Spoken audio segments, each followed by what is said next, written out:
সম্মানিত গায়েস, আসসালামু আলাইকুম। দেশ ও দেশের বাহির থেকে যারা আমাদের ভিডিওটা দেখছেন, আশা করি সকলে ভালো ও সুস্থ আছেন। তো ইতিমধ্যে আপনাদের সামনে একটা ভিডিও নিয়ে হাজির হলাম 2025 সালের দেশি শিং মাছের পোনা 400 থেকে 500 লাইনের। এই শিং মাছের পোনাগুলো আপনারা এককভাবে কীভাবে চাষ করবেন এবং মিশ্রভাবে কীভাবে চাষ করবেন তা আজকে বিস্তারিত জেনে নেওয়া যাক। পুকুরে চাষ করার ক্ষেত্রে এরকম পরিবেশে পুকুর থাকতে হবে আপনার, যে পুকুরের আয়তন বড় থাকে এবং রোদের তাপমাত্রা 6 থেকে 7 ঘন্টা থাকে। এরকম পরিবেশে পুকুর থাকলে মাছের রেজাল্ট এবং প্রোডাকশন ভালো হবে।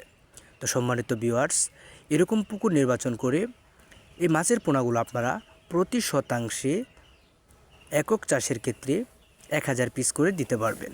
যদি আপনি মিশ্র চাষ করতে চান কাপজাতীয় মাছের সাথে, তাহলে প্রতি শতাংশে 500 থেকে 600 পিস একক মিশ্র চাষের ক্ষেত্রে দিতে পারবেন। তো সম্মানিত ভিউয়ার্স, 2 থেকে আড়াই মাসের ভিতর এই মাছের পোনাগুলো আপনারা 6টা থেকে 7টায় কেজি বানিয়ে বাজারে বিক্রি করতে পারবেন। ভিডিওটি দেখার জন্য ধন্যবাদ।